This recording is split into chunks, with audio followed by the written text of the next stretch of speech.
Bonjour à tous. Alors, ce que je vous propose aujourd'hui, c'est de découvrir le quatrième et dernier Gundam SD que j'ai en ma possession et que j'ai fait à l'heure actuelle.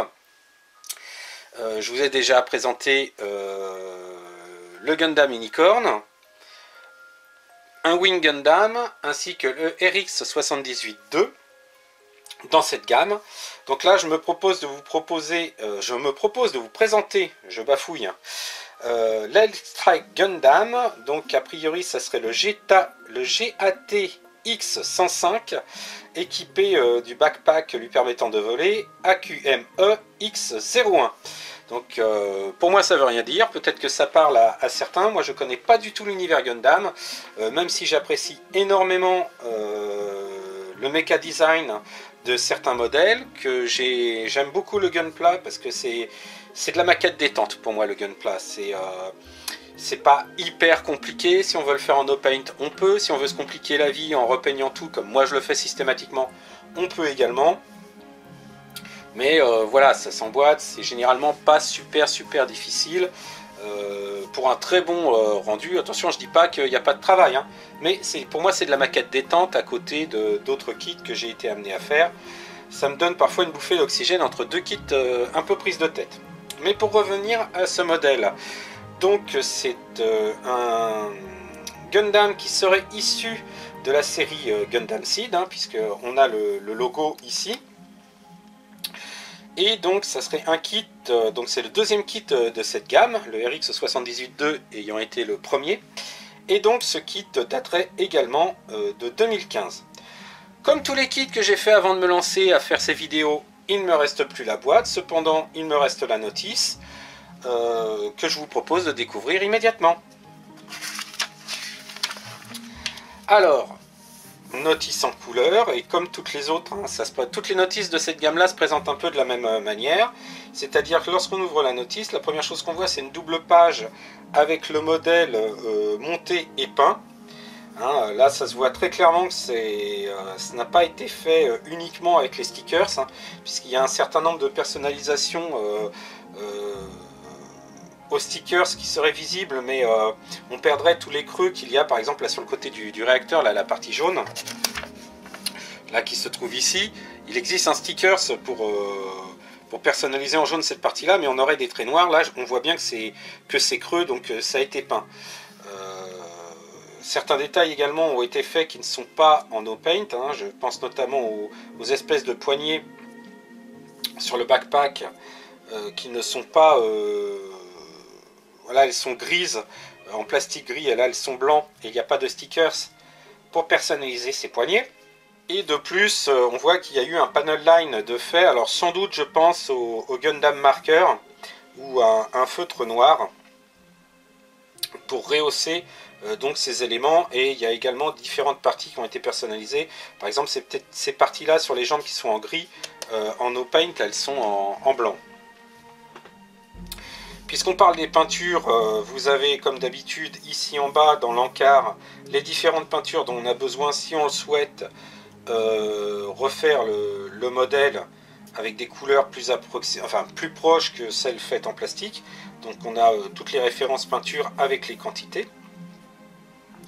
Et ici on a la possibilité de customiser le Gundam High Grade avec les pièces du SD.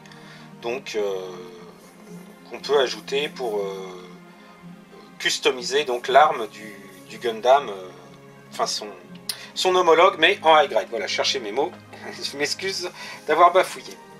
Alors, la planche de stickers, on va revenir dessus assez rapidement.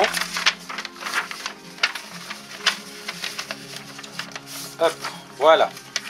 Alors, comme toutes les notices, hein, je vous disais, de cette gamme, elle se présente de la même manière. Ici, les conseils de sécurité en japonais. Les grappes contenues dans la boîte. Donc, on a 1, 2, 3, 4 grappes, généralement de couleurs différentes. De mémoire, il me semble qu'il y avait une grappe blanche, une grappe grise, une grappe rouge et une grappe jaune, il me semble. Ici, la grappe des polycaps. Et avec était fournie donc une planche de stickers pour personnaliser les parties qui n'étaient pas de la même couleur que le plastique majoritaire de la grappe. Donc on a les bandes blanches pour personnaliser le bouclier, les éléments pour les réacteurs, ou des parties grises pour les pieds et les bras. Donc, et les yeux. Mais donc à part les yeux, moi je me suis passé de tous ces éléments. Pour différentes raisons. La première, c'est que je trouve que, alors déjà les décalcos, ça a tendance à masquer les lignes de structure des kits, mais les stickers encore plus, d'autant plus que c'est un stickers métallique, donc c'est quelque chose d'assez épais. Alors ça a son avantage, cette épaisseur, c'est qu'il y a beaucoup de ces stickers qui ont besoin d'être pliés pour prendre la forme de la pièce. Et donc cette rigidité, lorsqu'on l'applique, on plie, on applique avec un cure-dent et ensuite avec un coton-tige. Je pense que ça prend bien la forme de la pièce. Moi, je m'y hasarderai pas parce que de toute manière, je préfère peindre. Mais mon fils qui a utilisé les stickers sur ces deux SD précédents a eu de très bons résultats. C'est juste qu'après, est-ce que ça vieillit bien dans le temps? Est-ce que au bout d'un certain temps, la colle faiblit pas et on commence à voir les stickers qui s'écornent sur le côté? Voilà, donc moi pour toutes ces raisons-là, je préfère utiliser de la peinture, mais la planche de stickers, hein, pas de décalco, est quand même très très fournie et permet de faire un Gundam en no-paint quasiment impeccable. Alors concernant le montage, justement, bon, c'est à peu près toujours le même ordre, hein, pour les étapes des SD. On commence par le masque en appliquant les yeux. Ensuite, le casque est en deux parties. Les stickers dans les espèces d'orifices devant et derrière. Ensuite, les antennes, ou la couronne, comme vous préférez, puisque je n'ai pas en tête le terme exact. Donc, de nombreux stickers, puisqu'elle est bicolore au niveau des protubérances. Et l'espèce de partie centrale est également d'une autre couleur. Puisque les protubérances sont jaunes et blanches et la partie centrale est rouge. Donc une fois qu'on a appliqué les stickers, hein, comme vous voyez, la forme est assez découpée avec de nombreux pliages. Donc une fois qu'on a appliqué les stickers, on fixe au casque. Ensuite on attaque le torse, donc en appliquant les stickers qui permettent de faire la partie basse d'une autre couleur. Puisque je pense que le torse est bleu et la suite, les stickers sont rouges de mémoire. Ensuite, on met les polycaps, la pièce à l'arrière, le polycap qui permet d'insérer la tête et le bassin. Ensuite, on monte les pièces qui constituent le bras, à savoir donc le bras, l'avant-bras, des polycaps pour fixer ensuite dans l'épaulette et le poing. Donc le bras gauche, le bras droit, ou l'inverse.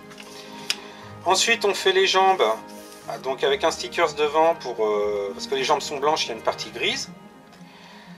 On insère les polycaps sur la jambe. On insère le pied en ayant mis le stickers permettant, donc je crois que le pied était rouge, le dessus était blanc, donc il y a un stickers blanc à insérer. Donc jambe gauche, jambe droite. On prépare la jupe avec la partie donc arrière et latérale qui est d'une seule pièce. L'avant qui a donc également à personnaliser d'une autre couleur avec un stickers bleu si je me rappelle bien. On assemble le tout, hein, les différents éléments, jambes, buste, hanches et tête et bras. Ici ça nous indique qu'il y a un emplacement pour insérer une action base qui va avec ce type de comment dire, je vais retrouver mes mots, promis. Donc type de gunpla, voilà, cette gamme de gunpla. Et tiens, il y a quelque chose que je n'ai pas vu, voilà, évidemment, j'avais sauté une page.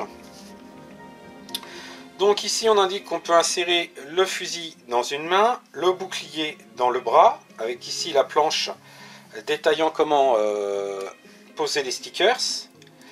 Et ici, les différentes personnalisations du bouclier, on peut insérer une poignée pour mettre le bouclier directement dans la main.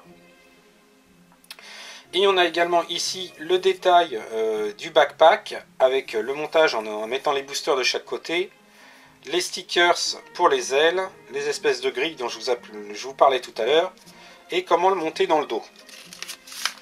Et on finit ici avec la petite page, ce que j'appelle la page custom, c'est-à-dire on indique ce qu'on peut faire de différent avec les autres pièces. Donc là on démonte les boosters du backpack, on retire la poignée, on peut poser le bouclier sur le backpack, le fusil, les poignées, on remet les boosters sur le bouclier et on peut faire des armes totalement démentes et fantaisistes pour agrémenter son Gundam si on le souhaite. Donc voilà pour la notice. Ce que je vous propose maintenant, c'est de voir le modèle monté et peint.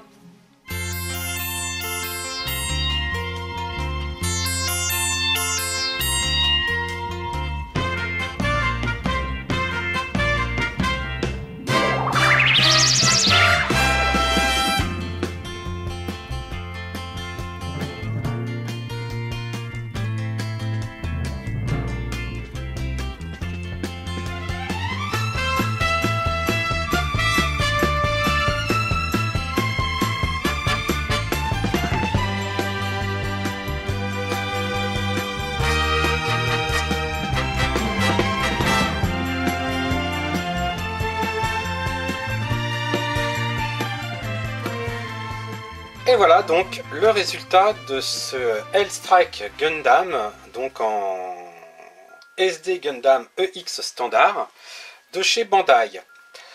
Ma foi, un résultat fort sympathique qui m'a demandé un petit peu de travail parce que j'ai pas voulu utiliser les stickers. C'est que d'un autre côté, je favorise toujours l'aérographe par rapport au pinceau, donc ça veut dire pas mal de masquage et donc un peu de prise de tête, mais moi je trouve que le résultat en vaut la peine, puisque là, tout a été fait à l'aérographe, bon, mis à part les tout petits détails sur le fusil, tout a été fait à l'aérographe avec du masquage, un peu de prise de tête, mais je vous dis franchement, au résultat, pour moi ça en valait la peine. Je vais me répéter par rapport à d'autres kits que je vous ai déjà présentés. C'est un petit SD, c'est un petit kit bien fun à faire, mais qui est quand même bien détaillé, avec pas mal de lignes en creux qui permettent de faire un panel lining au jus, puisque j'ai fait l'ensemble des panel lining avec un jus à l'énamel, et non pas au feutre comme on peut le faire parfois. Et ça s'est parfaitement bien passé. Donc le détaillage à la peinture, le dessus des mains en blanc, les différentes parties de différentes couleurs. Voilà, je me suis un petit peu pris la tête avec des mauvaises surprises de peinture qui s'écaillaient, notamment la blanche. Mais rien de bien compliqué.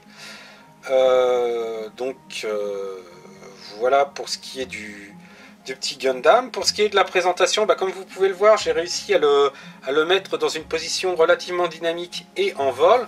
En fait, j'ai repris l'astuce que j'avais utilisée sur le Wing Gundam pour mon fils, à savoir, je me suis fait un petit socle avec alors là vous avez c'est un morceau de grappe, tout bêtement, un morceau de grappe que j'ai peint, et ici c'est la moitié d'un emballage d'œufs en chocolat de Pâques. Voilà, un coup d'aérographe, un petit peu de colle, et on se retrouve avec un petit socle très sympa, comme vous voyez. Donc pour pas cher, avec que de la récupération. Point rendu, ma foi, pas si mal que ça. Voilà. Ça sera tout pour cette vidéo un petit peu plus rapide que d'habitude concernant un petit kit. Voilà, donc pour une fois, petit kit, petite vidéo. Si ça vous a plu, vous pouvez toujours laisser un petit commentaire dans la section commentaires, c'est là pour ça et ça fait toujours plaisir à lire. Sinon, vous pouvez liker, bien entendu. Si quelque chose, vous voulez apporter une précision ou quoi que ce soit, pas de souci, la section commentaires est là. Je suis ouvert à toute suggestion du moment que ça reste constructif. Si vous voulez voir plus de photos sur les work in progress des objets, ou plutôt kit que je vous ai présenté, ou bien voir l'évolution du kit que je suis en train de faire actuellement, la page Facebook Sebgui Factory est là pour ça. Sinon, prenez soin de vous et je vous donne rendez-vous très rapidement pour une prochaine vidéo. Ciao!